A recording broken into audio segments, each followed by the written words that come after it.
예, 열왕기 하 15장 오후 은혜를 나누도록 하겠습니다. 이스라엘의 역대 왕, 이 왕들이 왜 이렇게 되었는가 우리 오전에 말씀을 나누었습니다. 그들의 마음에 있는 것들이 오늘을 살아가는 우리 마음, 내 마음에도 있다는 사실. 그러함에도 하나님의 사랑은 이러한 사람, 이러한 나를 용서해 주셨다는 그 사실을 우리가 늘 마음에 기억하고 누리는 우리의 모습이 되어야 하겠습니다. 자, 이스라엘의 역사가 있었고 또 남쪽 유다는 이제 어떻게 되었습니까? 우시야가 물러났습니다. 우시야, 아달랴라고도 하는 우시야. 그 우시야가 참 하나님 앞에 이제 옳은 일을 행하였었습니다. 아달랴가 아사랴. 그런데 그 우시야가 어떻게 했습니까? 나중에는 교만한 마음이 일어나서 제사장만이 분향할 수 있는 그 성전에 들어가서 분향하는 그런 일을 저질렀지요. 결국 우시야는 문둥병에 걸려서 성 안에 있지 못하고 이제 그 성 밖으로 나가서 그렇게 이제 말년을 보내고 죽은 후에 그래도 다윗의 묘실에 이제 장사되었습니다.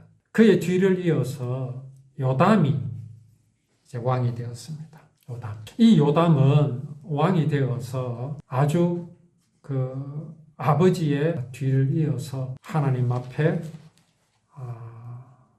옳은 모습을 보였습니다. 16년 동안 나를 다스렸습니다. 아버지와는 다르게 또 성전에서 향을 피우려고 그렇게 성전에 들어간 일도 없었습니다. 그런데 그 유다 백성들이 계속해서 악한 일을 행했다고 역대하에서는 또 자세히 기록하여 보여주십니다. 문제는 왜 이렇게 백성들은 죄를 저지르느냐, 악한 일을 하느냐. 그 악한 일을 하는 게 바로 뭐냐 하면은 우상의 신전에 가서 향을 피우고 우상을 섬기는 일이었습니다. 자, 이게 왜 이렇게 되었는가? 그 이유는 우시야도 그랬고 요담도 그렇고 이 신전들을 없애지 않았습니다. 아니 왜 그랬을까요? 지금 여기 가나안 땅 이스라엘이 오늘 우리나라와 비슷합니다. 남북으로 분단이 되었습니다. 자, 그러면 어떤 일이 일어나겠습니까? 지금 북쪽 이스라엘은 말이 아브라함의 후손이지 그들의 삶은 전혀 아브라함과 상관없는 삶을 살아가고 있습니다. 아브라함에게 언약하셨던 하나님이 북쪽 이스라엘에는 없습니다. 완전히 이방화되었습니다. 우상의 나라가 되었습니다. 하나님이 그들을 버리고 성경에서 기록하지 않아도 전혀 이상하지 않을 그런 나라가 되었습니다. 그런데 유다는 왜 이럴까요? 요담은 얼마나 철저했는지 아버지가 행한 그 착한 일을 따라하였고 또 그것에 더하여 아버지는 향을 피우려고 성전에 들어갔지만 요담은 그렇게 하지 않았습니다. 이것은 제사장만이 할 일이고 하나님께서 그렇게 정하여 주셨기 때문에 그것을 그대로 따랐습니다. 그런데 백성들은 계속해서 악한 일을 저질렀는데 그 악한 일이라는 것이 바로 우상을 숭배하는 것이었습니다. 왜 그랬느냐? 산당을 없애지 않았거든요. 여전히 그 산당에서 백성들은 제사를 지내고 향을 피웠습니다. 왜 이렇게 됐겠느냐? 분단국가. 지금 대한민국도 간첩이 너무 많습니다. 어느 때부턴가 이 대한민국은요, 공산주의라는 이 말에 대해서 이 용어가 심상한 나라가 되어버렸습니다. 김영삼 정부 때 어떤 한 국회의원이 이런 선언을 한 적이 있습니다. 뭐라고 하냐면 반공이 국시가 되어서는 안 된다. 그래서 엄청난 지탄을 받았습니다. 그런데 지금 우리나라 어떻습니까?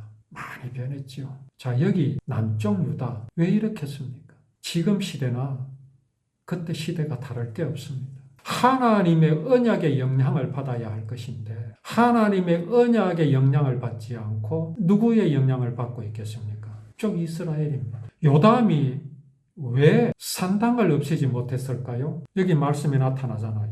이스라엘 백성들이, 유다 백성들이 여전히 거기에 분향을 하고 있었습니다. 일대는 왕권 국가라고 하지만 왕이라 할지라도 여론을 무시할 수 없습니다. 믿음을 따라가는 게 아니라 무엇을 따라가는 겁니까? 사람을 바라보는 겁니다.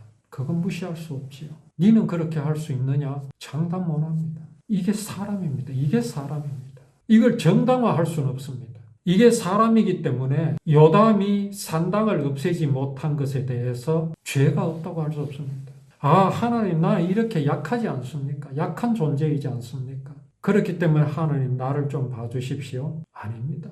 죄악입니다. 왜 그렇습니까? 하나님의 뜻을 따라서 산당을 과감하게 없애버리고 그렇게 해라라는 것이 하나님의 뜻입니다. 그런데 안 했습니다. 변명할 거리가 있죠. 하나님, 원래 나는 이렇게 약한 존재 아닙니까? 변명할 수 없습니다. 하나님 뭐라 하시겠습니까? 그러면 나는 뭐냐? 하나님 그러시지 않겠습니까? 네가 사람은 두려워하고 여론은 두려워하는데 그러면 나는 뭐냐? 우리 어떻습니까? 내가 약하여서 무너집니다. 그때 하나님께 그렇게 변명할 겁니까? 이게 사람입니다. 이게 내 모습입니다. 하나님 말씀하십니다. 그럼 나는 뭔데? 아까 오전 전 말씀 나누기를 베가라는 왕이 이스라엘 역사를 모릅니까? 하나님께서 어떻게 그 이스라엘을 400년 동안이나 있었던 그 애굽에서 하루아침에 구원해내셨습니다. 홍해가 가로막혔을 때 홍해를 가르시고 이스라엘 백성들을 건너게 하셨습니다. 40년 그들은 농사도 짓지 않았고 길쌈도 하지 않았지만 하나님께서는 그들을 먹여주셨고 입혀주셨습니다.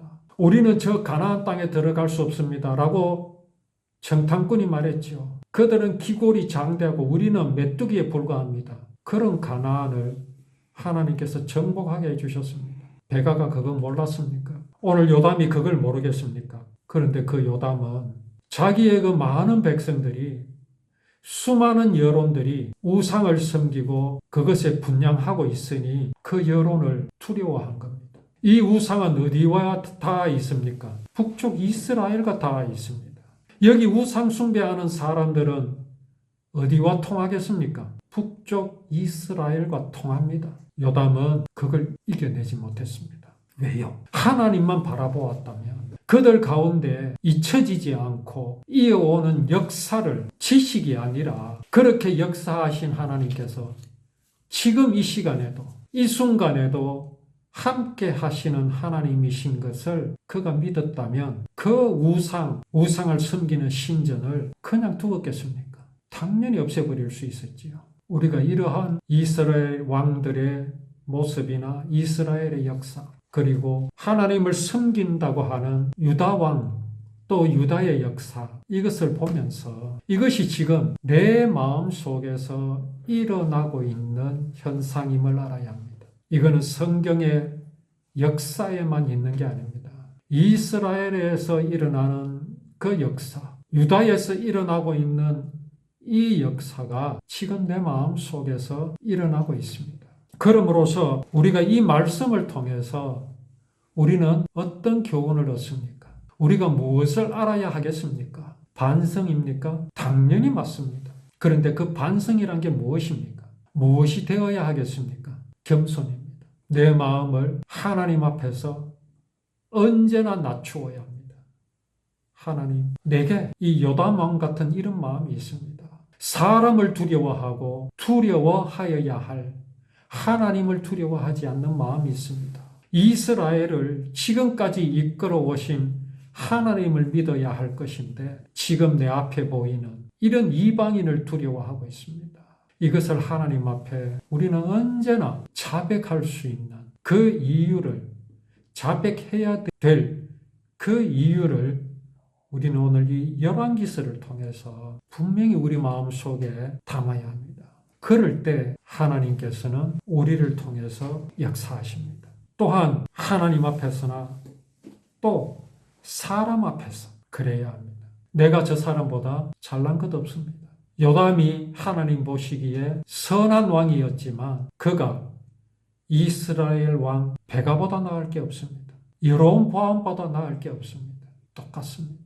똑같으니까 하나님 봐주십니까? 그거 아닙니다. 우리는 연약하기에 늘 하나님의 사랑과 그 자비로우심을 바라보고 하나님의 그 사랑에 우리가 의지할 수 있어야 합니다. 요담이 출발이 얼마나 좋습니까? 그의 역사는 불과 몇 줄 되지 않습니다. 그러나 그의 삶은 간단하지 않았습니다. 당연히 그 이유는 그가 하나님만을 믿지 않았기 때문에 그렇습니다.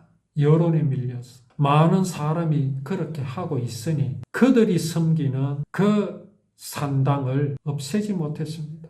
이러한 요담의 모습을 통해서 나 자신을 돌아보고 내 마음에 이런 요담과 같은 나약함이 있음을 우리는 알고 온전히 하나님, 언약을 하신 하나님, 또 언약을 이루신 그 언약을 이루심으로 나를 구원하신 하나님만을 늘 생각하고 이러한 나를 용서하시고 힘주시는 하나님이심을 우리가 늘 누리고 하나님께 영광 돌리는 우리의 믿음이 되기를 원합니다.